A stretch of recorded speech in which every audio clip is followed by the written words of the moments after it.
और गाइज आज वीडियो को स्टार्ट करने से पहले मैं आप लोगों से एक बात कहना चाहता हूं कि मैं इस अपने चैनल पर दिन में कम से कम 4 वीडियो को अपलोड कर रहा हूं, लेकिन उसके बाद भी जो मेरे सब्सक्राइबर है वो पहले से भी कम स्पीड पर बढ़ रहे हैं। क्योंकि आप में से कुछ लोग ऐसे हैं जो कि केवल बस वीडियो को देखते हैं, चैनल को सब्सक्राइब नहीं करते। इसीलिए गाइज मैं चाहता हूँ कि प्लीज आप चैनल को सब्सक्राइब करें, क्योंकि अगर आप लोग चैनल को सब्सक्राइब नहीं करोगे तो उसके बाद मैं थोड़ा डिमोटिवेट हो जाऊंगा और उसके बाद मेरा भी मन वीडियो बनाने का नहीं करेगा। क्योंकि मैं दूसरे चैनलों को देखता हूं जो कि केवल दिन में एक ही वीडियो को अपलोड करते हैं, लेकिन उसके बाद भी उनके सब्सक्राइबर काफ़ी स्पीड से बढ़ रहे हैं। तो इसीलिए मैं आप लोगों से पूछना चाहता हूं कि अगर मेरी एक्सप्लेनेशन में कोई प्रॉब्लम है तो प्लीज़ आप मुझे वो बताइए ताकि मैं उसे सही कर सकूँ। और इससे अलग आप जितने लोग भी वीडियो को देखते हैं, मैं चाहता हूँ कि आप सभी लोग चैनल को सब्सक्राइब करें ताकि हमारे जो 10K है वो जल्द से जल्द कम्प्लीट हो सके। तो चलो अब अपनी वीडियो को स्टार्ट करते हैं। तो जैसा कि पिछले एपिसोड में हमने देखा था, जो लिनियो होता है उसे पता लग जाता है कि जो सिक्स्थ प्रिंस है वो कोई लड़का नहीं है बल्कि वो एक लड़की है।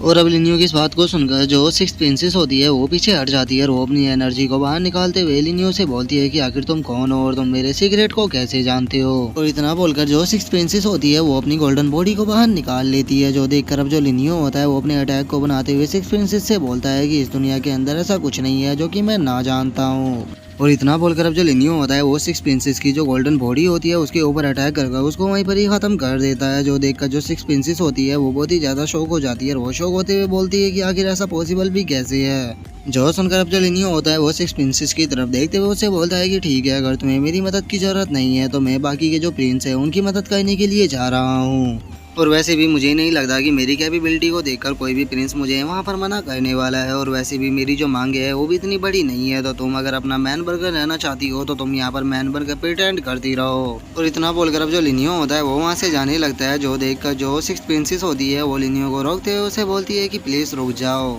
मुझे माफ़ कर दो, मैंने तुम्हारे ऊपर डाउट किया, लेकिन मैं वादा करती हूँ कि मैं अब तुम्हारे ऊपर डाउट बिल्कुल भी नहीं करूँगी। और इतना बोलकर अब जो सिक्स प्रिंसेस होती है वो रोना शुरू कर देती है। जो सुनकर अब जो लिनियो होता है वो वहाँ पर रुकते हुए सिक्स प्रिंसेस से बोलता है कि ठीक है, अगर तुम मेरी मदद को चाहती हो तो मैं तुम्हारी मदद करने के लिए तैयार हूँ, लेकिन पहले तुम्हें मुझे बताना होगा कि आखिर तुम यहाँ पर क्यों है मैन बनने का प्रिटेंड कर रही हो। जो सुनकर अब जो सिक्स प्रिंसेस होती है वो लिनियो को बताने लगती है कि मैं और जो सेवंथ सिस्टर है हम दोनों लड़की पैदा हुई थे, इसीलिए हमें एम्परर बैटल से बाहर निकाल दिया था, लेकिन मैं एम्परर बैटल में पार्टिसिपेट करना चाहती थी, इसीलिए मैंने और जो सेवंथ सिस्टर है उन दोनों ने मिलकर एक प्लान बनाया और मैं यहाँ पर मैन बनने का प्रिटेंड करने लगी। और जो सेवंथ सिस्टर थी वो ब्लैक लिस्ट की एक मैसेंजर बन गई ताकि वो मेरे लिए पावरफुल लोगों को कलेक्ट कर सके जो कि मेरी यहाँ पर मदद कर पाए।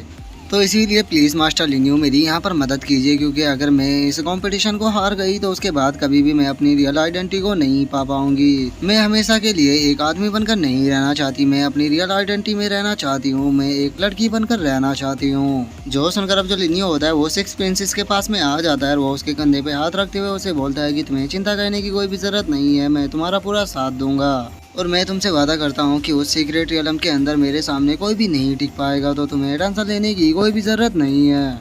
जो सुनकर जो सिक्स प्रिंसेस होती है वो लिनियो से बोलती है कि मैं जानती हूँ कि तुम काफ़ी कॉन्फिडेंट हो, लेकिन जो सभी प्रिंसेस है वे वहाँ पर अपने 3-3 आदमियों को सीक्रेट रियलम के अंदर भेज रहे हैं, लेकिन वही मैं तो तुम्हें एक भी हेल्पर नहीं दे पाई। जो सुनकर जो लिनियो होता है वो सिक्स प्रिंसेस के सर पे हाथ फेरते हुए उसे बोलता है कि तुम्हें चिंता करने की कोई भी ज़रूरत नहीं है, उस कॉम्पिटिशन को जीतने के लिए मेरे खुद के अपने प्लान है और तुम्हें चिंता करने की कोई भी ज़रूरत नहीं है। मैं तुम्हें इस मैन की आइडेंटिटी में नहीं रहने दूंगा, मैं तुम्हें एक लड़की की आइडेंटिटी में वापस लाऊंगा, क्योंकि वैसे भी तुम मैन बनकर बिल्कुल भी अच्छी नहीं लगती। जो सुनकर अब जो सिक्स प्रिंसेस होती है वो भी काफ़ी ज़्यादा खुश हो जाती है और वो खुश होते हुए लिनियो से बोलती है कि यंग मास्टर लिनियो आपका बहुत बहुत शुक्रिया। और उन दोनों के इतना बोलते के साथ ही अब एल्डर यांकाई जो होते हैं वो वहाँ पर आ जाते हैं और वो जैसे वहाँ पर आते हैं वही थोड़ा सा शौक हो जाते हैं और वे शौक होते हुए बोलते हैं कि यंग मास्टर और सिक्स प्रिंसेस आप दोनों इस तरह से क्या कर रहे हो। और इतना बोलकर जो एल्डर यांकाई होते हैं वो अपने मन में सोचते हैं कि आखिर ये सिचुएशन क्या है, कहीं मास्टर लिनियो को लड़के तो पसंद नहीं है ना। और अब एल्डर यांकाई को वहाँ पर देखकर जो सिक्स प्रिंसेस होती है वो काफ़ी ब्लश करने लगती है, लेकिन वहीं जो लिनियो होता है वो एल्डर यांकाई के फेस के रिएक्शन को देखकर समझ जाता है कि जो एल्डर यांकाई है वो क्या सोच रहे हैं, जिस कारण अब जो लिनियो होता है वो अजीब सा फेस बनाकर हंसने लगता है और वो हंसते हुए एल्डर यांकाई से बोलता है कि तुम्हें इस बारे में ज़्यादा सोचने की कोई भी ज़रूरत नहीं है और अब लिनियो के इतना बोलते के साथ ही हमारा जो व्यू होता है वो नेक्स्ट डे पर आ जाता है, जहाँ पर कि हम देखते हैं कि एक पैलेस पर काफ़ी सारे लोग इकट्ठा हो चुके होते हैं। जिसके बाद अब हम देखते हैं कि वहाँ पर जो 5th प्रिंस होता है वो आ जाता है, और वो वहाँ पर आने के बाद जो 6 प्रिंसेस होती है उससे बोलता है कि 6 प्रिंस क्या हुआ, तुम्हारे पास तो केवल 2 ही लोग हैं, लगता है कि तुम्हें यहाँ पर कंपटीशन में पार्टिसिपेट करने के लिए बंदे भी नहीं मिल पाए। और गाइज आप लोगों के समझने में कोई कंफ्यूजन ना हो, इसीलिए जब तक इसे 6 प्रिंसेस की रियल आइडेंटिटी सभी के सामने नहीं आ जाती तब तक मैं इसे 6 प्रिंस ही बोलूँगा। और 5th प्रिंस की इस बात को सुनकर जो 6th प्रिंस होता है वो 5th प्रिंस से बोलता है कि तुम्हें मेरे टेंशन लेने की कोई भी जरूरत नहीं है, मेरे 2 बंदे ही काफ़ी है तुम्हारे इन तीनों बंदों को हराने के लिए। जिसके बाद अब हम 5th प्रिंस के तीनों बंदों को देखते हैं, जो कि लिनियो को देखकर अपने आपस में बातें करने लगते हैं, और जो वही होता है वो उन दोनों को बताता है कि जो इनमें यंग है यही लिनियो है। जो सुनकर जो दूसरा बंदा होता है वो उससे बोलता है कि तुम्हें टेंशन लेने की कोई भी जरूरत नहीं है, ये बंदा इतना पावरफुल नहीं है, इसे तो हम तीनों मिलकर बहुत ही आसानी से खत्म कर देंगे। और उन लोगों के इतना बोलते के साथ ही हम देखते हैं कि जो 7th प्रिंसेस होती है वो वहाँ पर आ जाती है, और वो वहाँ पर आने के बाद जो चैन रूसो होती है उससे बोलती है कि चैन रूसो तुम्हें याद रखना होगा कि जो मास्टर लिनियो है उसके साथ में हमारी पार्टनरशिप हुई है,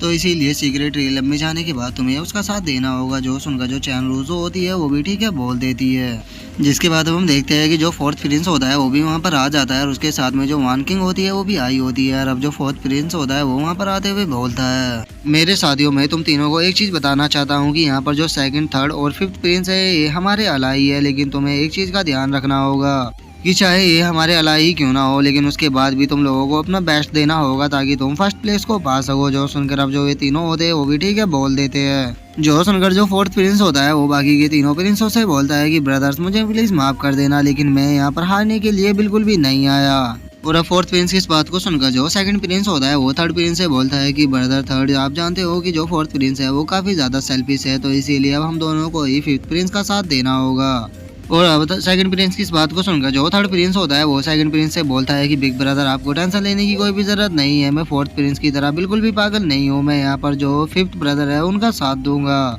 और अब उन लोगों की इस तरह की बातों को सुनकर जो एल्डर यांकाई होते हैं वो लिनियो के पास में आते हुए उसे बोलता है कि मास्टर लिनियो हमें क्या करना चाहिए, क्योंकि ये सभी लोग एक साथ मिल चुके हैं। जो सुनकर लिनियो उससे बोलता है कि हम जैसे ही अंदर पहुंचेंगे हम इन्हें खत्म करना शुरू कर देंगे। और लिनियो के इतना बोलते के साथ ही अब हम देखते हैं कि वहाँ पर एक सीक्रेट पगोड़ा आ जाता है, जिसके अंदर से ही काफी सारी एनर्जी निकल रही होती है, और वो जो एनर्जी होती है वो सीधे सभी लोगों की तरफ जाने लगती है, और वो जहाँ पर जितने भी पार्टिसिपेट करने वाले होते हैं उन सभी के ऊपर आकर गिरती है। और अब लिनियो और एल्डर यांकाई को वहाँ से जाता हुआ देखकर जो 6th प्रिंस होता है वो लिनियो और एल्डर यांकाई से बोलता है कि तुम दोनों को जीत कर ही आना होगा। जो सुनकर लिनियो उससे बोलता है कि तुम्हें टेंशन लेने की कोई भी जरूरत नहीं है, हम इस कंपटीशन को बिल्कुल भी नहीं आने वाले। और इतना बोलकर अब जो लिनियो होता है वो एल्डर यांकाई के साथ में उस टावर के अंदर चला जाता है। जिसके बाद अब हमारा जो व्यू होता है वो टावर के फर्स्ट फ्लोर पर आ जाता है, जहाँ पर कि हम देखते हैं कि जो लिनियो होता है वो फर्स्ट फ्लोर पर आ चुका होता है। और अब वहाँ पर चारों तरफ बुकों को देखकर जो एल्डर यांकाई होते हैं वो थोड़ा सा शौक हो जाते हैं, और वो शौक होते हुए लिनियो से बोलते हैं कि आखिर यहाँ पर क्या गलत है, यहाँ पर तो बस चारों तरफ बुक ही बुक है। और एल्डर यांकाई के इतना बोलते के साथ ही हम देखते हैं कि वहाँ पर बाकी के लोग भी आ जाते हैं। अब एल्डर यांकाई की इस बात को सुनकर उसका मजाक उड़ाते हुए उससे बोलते हैं कि जरा देखो तो इसे तो इस टावर के बारे में बिल्कुल भी नहीं पता, क्या ये बंदा नहीं जानता कि जो ये टावर है इसके टोटल 5 फ्लोर है और अभी ये केवल फर्स्ट फ्लोर है। और अब उन लोगों के इतना बोलते के साथ ही जो हमारा आज का एपिसोड है वो यहीं पे कंप्लीट हो जाता है। तो अब नेक्स्ट एपिसोड में देखेंगे कि आगे क्या होता है। अगर आप लोगों को वीडियो अच्छी लगी हो तो लाइक करना, चैनल को सब्सक्राइब करना। मैं मिलता हूँ आप लोगों से नेक्स्ट एपिसोड में, तब तक के लिए बाय बाय गाइस।